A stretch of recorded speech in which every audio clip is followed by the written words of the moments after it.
أهلا وسهلا بكم في حلقة جديدة من برنامج منتدى الصحافة. بعد أكثر من 5 سنوات على إصدار قانون ينهي احتكار الدولة للمحطات الإذاعية والقنوات التلفزيونية في الجزائر، أعلنت الحكومة المحلية نيتها الترخيص ل7 قنوات تلفزيونية خاصة. وقد تضاربت الآراء داخل البلاد وخارجها بشأن دوافع القرار وتداعياته الفعلية على المشهد الإعلامي الداخلي.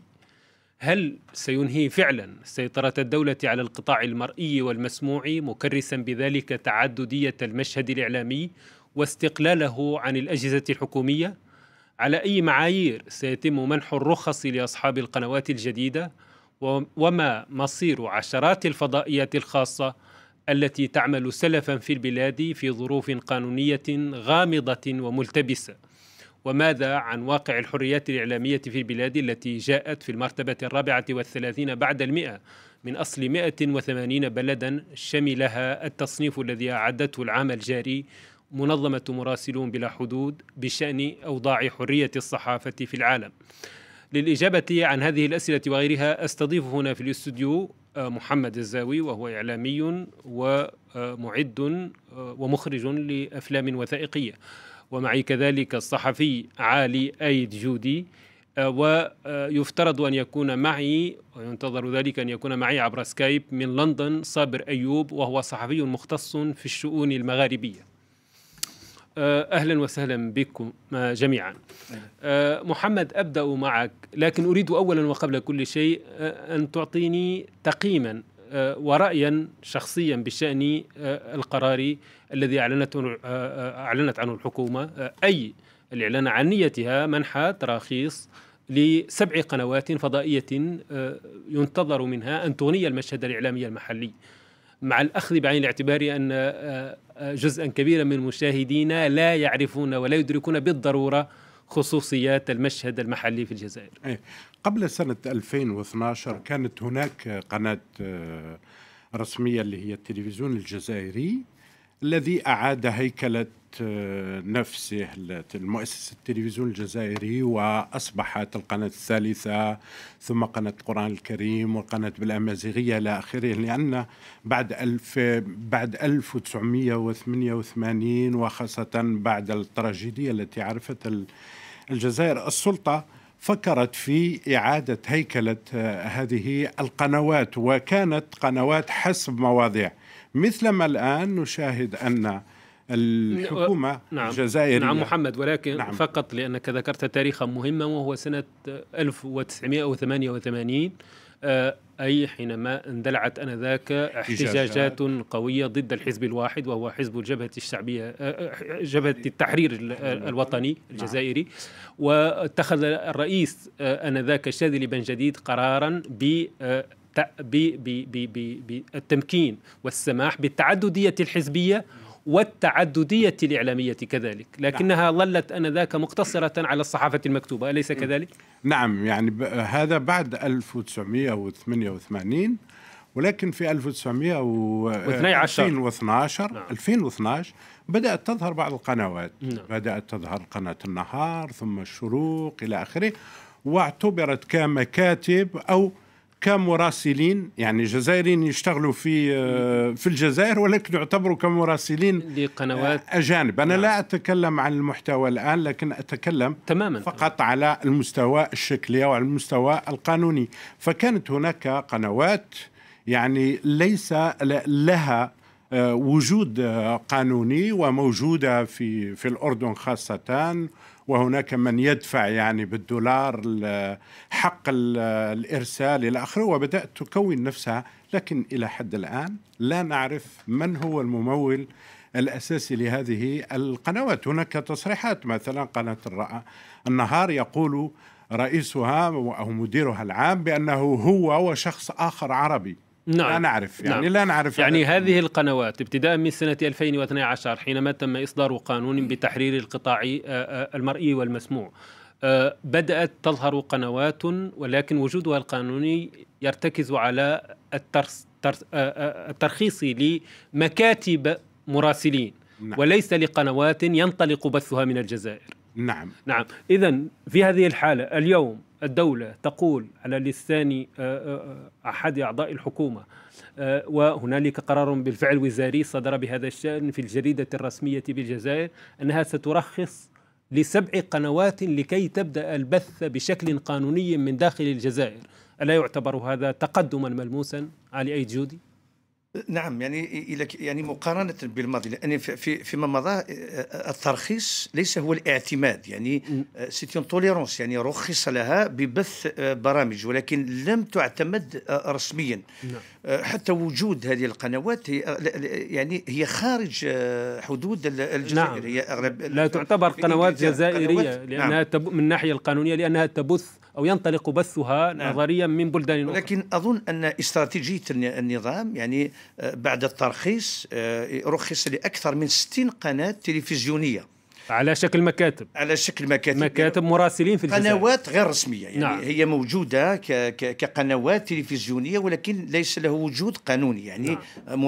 مجرد رخص في انتظار شيء ما. نعم. منذ 2012 والدولة تراقب يعني الخط السياسي لهذه القنوات، ورأينا كلما قناة خرجت عن النطاق الذي الخطوط الحمراء التي رسمتها الدولة أو رسمها النظام، فهي تقمع وتغلق. على سبيل المثال قناة الأطلس وقناة الوطن التي شمعت بمجرد أنها لم تساند أو ساندت خصوم رئيس الدولة الجزائرية عبد العزيز بوتفليقة.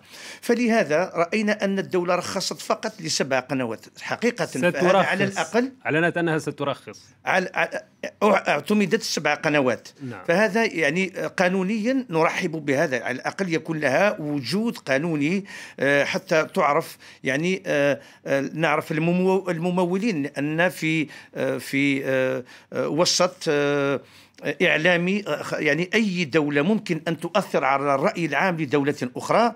فعرفنا كيف أن بعض القنوات التلفزيونية مكنت من تفجير بعض الدول، أو بعض الدول أيضا منعت بعض القنوات العربية والقنوات الأجنبية الأوروبية من البث. فلهذا الدولة أعطت لنفسها مجرد هامش حركة، واليوم رخصت القنوات التي في نظرها هي الأقرب إلى النظام، وأغلبية هذه القنوات هي ملكية لشخصيات قريبة من السلطة وتحوم في فلك السلطة. نعم. محمد. نعم، القنوات هذه الخاصة قللت من شأن التلفزيون الرسمي التابع للحكومة أو التابع للدولة، والذي بقى يحافظ على أخلاقيات المهنة رغم كل الانتقادات التي يمكن أن نقدمها للتلفزيون الأحادي اليتيم نسميها، لكنها أخلاقيا بقت تحافظ على على دفتر الشروط القديم الموجود. لم تتجاوز مثل بعض القنوات الخاصة قواعد الأخلاقية والقواعد، وبالتالي فإن وجود هذه القنوات الخاصة الجديدة قلل من هيمنة التلفزيون الأحادي العام، ثم أن السلطة استعملت هذه القنوات لتمرير رسائلها، وقللت أيضا من شأن وجود تلفزيونات أجنبية مثل الجزيرة. الجزيرة كان لها وجود في الشارع الجزائري، لكن بعد الربيع العربي وغيرها ما يسمى بالربيع العربي ضعفت الجزيرة كثيرا. والآن نشاهد حسب الدراسات التي أجريت من طرف مخابر الدراسات أن أكثر من 60% 61% من الجزائريين يشاهدون القنوات الخاصة الجزائرية، رغم أن هذه القنوات يعاب عليها الكثير خاصة أخلاقيا. وقد شاهدنا في شهر رمضان المعظم وفي مناسبات أخرى كيف أن الكاميرا المخفية التي نعم. كيف أنها تعنف، خاصة كان في تعنيف ضد النساء، تعنيف ضد شخصيات مدنية، ضد مثقفين إلى آخره. نعم. ويتم التساهل معها ولا يوجد ردع قانوني ضدها، وقد شاهدنا الكثير من المثقفين كيف أنهم خرجوا في مظاهرات سلمية ونادوا حتى بتوقيف هذه القنوات. نعم. لكن الذي يبدو أنه لا يوجد توقيف لهذه القنوات، بالعكس فإن مسؤولين ووزراء يذهبون إلى قناة معينة. إذن برأيك حينما تقوم الدولة الآن باعتماد 7 قنوات فضائية، هل سيؤدي ذلك بالضرورة إلى إغلاق أو منع بث القنوات الأخرى التي كان يشاهد بثها في البلاد ويسمح بذلك وإن كان بشكل غير رسمي؟ لكنها قنوات تيماتيك، يعني حدد لها مثل مؤسسة التلفزيون الجزائري.